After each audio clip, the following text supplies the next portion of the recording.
మన శరీరంలోనే ఒక ఫైర్ అలారం సిస్టమ్ ఉంటుందంటే నమ్మగలరా? దాని పేరే ఇన్ఫ్లమేషన్. పేరు వినడానికి కొంచెం కొత్తగా, కష్టంగా అనిపించొచ్చు, కానీ ఈ విశ్లేషణ పూర్తయ్యేసరికి దీనిపై ఒక స్పష్టమైన అవగాహన వచ్చేస్తుంది. సో, అసలు ప్రశ్నేంటంటే, మన శరీరానికి నిజంగానే ఫైర్ అలారం ఉందా? సమాధానం ఉంది. ఆశ్చర్యంగా ఉంది గదూ? సరే, మరి అది ఎలా పనిచేస్తుందో ఇప్పుడు వివరంగా చూద్దాం. అసలు ఇన్ఫ్లమేషన్ అంటే ఏంటి? చాలా సింపుల్. మన ఇమ్యూన్ సిస్టమ్ అంటే రోగనిరోధక వ్యవస్థ ఏదైనా గాయం లేదా ఇన్ఫెక్షన్ను గుర్తించినప్పుడు మనల్ని కాపాడటానికి అది స్టార్ట్ చేసే ఒక ప్రాసెస్ అన్నమాట. ఒక రకంగా చెప్పాలంటే ఇది మన బాడీలో ఉండే ఒక సెక్యూరిటీ సిస్టమ్ లాంటిది. ఎక్కడైనా ప్రమాదం అనిపించగానే వెంటనే సైరన్ మోగిస్తుంది. అయితే ఇక్కడొక విషయం గుర్తుపెట్టుకోవాలి. అన్ని ఫైర్ అలారాలు ఒకేలా ఉండవు కదా. అలాగే ఇన్ఫ్లమేషన్లో కూడా 2 రకాలున్నాయి. వాటిని మనం మంచిమంట, చెడ్డమంట అని పిలుచుకోవచ్చు. వాటి మధ్య తేడా ఏంటో చూద్దాం రండి. సరే, ఇక్కడ చూస్తే మనకు 2 రకాల ఇన్ఫ్లమేషన్లు కనిపిస్తున్నాయి కదా. ఒకటి అక్యూట్ అంటే మంచిది, రెండోది క్రానిక్, ఇది చెడ్డది. వీటి మధ్య తేడా ఏంటంటే అక్యూట్ అనేది షార్ట్ టర్మ్ అన్నమాట. ఉదాహరణకు ఓ దోమ కుట్టిందనుకోండి, లేదా కాలు బెనికింది, అప్పుడొచ్చే వాపి, అదే. ఇది మంచిదే, ఎందుకంటే శరీరం త్వరగా కోలుకోవడానికి ఇది హెల్ప్ చేస్తుంది. ఇక రెండోదుంది కదా, క్రానిక్. ఇది చాలా డేంజర్. ఇది నెమ్మదిగా మనకు తెలియకుండా లోపల జరుగుతూ ఉంటుంది. చివరికి ఆర్థరైటిస్, గుండె జబ్బుల్లాంటి పెద్ద పెద్ద సమస్యలకు దారితీస్తుంది. సో మనం గుర్తుంచుకోవాల్సిన ముఖ్యమైన పాయింట్ ఇదే. అక్యూట్ ఇన్ఫ్లమేషన్ మనకొక ఫ్రెండ్ లాంటిది. అది మనకు సహాయం చేస్తుంది. కానీ క్రానిక్ ఇన్ఫ్లమేషన్ అది మనకు శత్రువు, హాని చేస్తుంది. మనకు ఎప్పుడైనా దెబ్బ తగిలినప్పుడు చర్మం ఎర్రగా అవడం, వాపు రావడం, నొప్పి, వేడిగా అనిపించడం ఇవన్నీ మనకు తెలిసినవే. మనం వీటిని చూసి ఇబ్బంది పడతాం, కానీ నిజానికి ఇవన్నీ మన శరీరంలోని ఆ మంచి ఫైర్ అలారం సరిగ్గా పనిచేస్తోందని చెప్పే సంకేతాలు.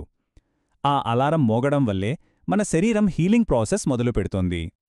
మరి మంచి అలారం సరే, ఆ చెడ్డ అలారం అంటే నిరంతరం మోగే అలారం ఎందుకొస్తుంది? దాని వెనుక ఉన్న కారణాలేంటో ఇప్పుడు చూద్దాం. అసలు మన అలారం సిస్టంలో ఈ షార్ట్ సర్క్యూట్ ఎందుకవుతోంది? ఏ విషయాలు దాన్ని అనవసరంగా కంటిన్యూస్గా మోగేలా చేస్తున్నాయి?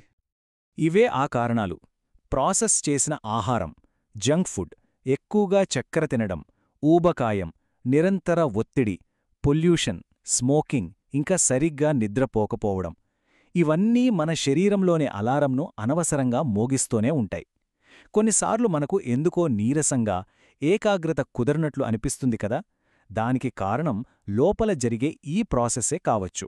బయటకు లక్షణాలు కనిపించకపోయినా లోపల మాత్రం డ్యామేజ్ జరుగుతూనే ఉంటుంది. సరే, మరి కంటిన్యూస్గా మోగుతున్న ఈ అలారంను ఎలా ఆపాలి? మన శరీరాన్ని మళ్ళీ ఎలా శాంతపరచాలి? ఆ అలారం సిస్టమ్ వైరింగ్ను సరిచేయడానికి కొన్ని మార్గాలున్నాయి. ఈ సిస్టమ్ను రీసెట్ చేయడానికి ఒక సింపుల్ 4 దశల ప్లాన్ ఉంది. స్టెప్ 1 ఇన్ఫ్లమేషన్ను తగ్గించే ఆహారం తినడం. స్టెప్ 2 రెగ్యులర్గా ఎక్సర్సైజ్ చేయడం. స్టెప్ 3 సరిపడా నిద్రపోవడం. ఇక ఫైనల్గా స్టెప్ 4 స్ట్రెస్ను తగ్గించుకోవడం. మరి ఆ అలారంను రీసెట్ చేసే ఆహారాలు ఏవి? పండ్లు, కూరగాయలు, మన వంటింట్లో రోజూ వాడే పసుపు, అల్లం, అలాగే చేపలు, వాల్నట్స్ లాంటి ఒమేగా 3 ఫ్యాటీ యాసిడ్స్ ఉన్న ఆహారాలు తీసుకోవడం వల్ల ఈ ప్రమాదాన్ని బాగా తగ్గించుకోవచ్చు.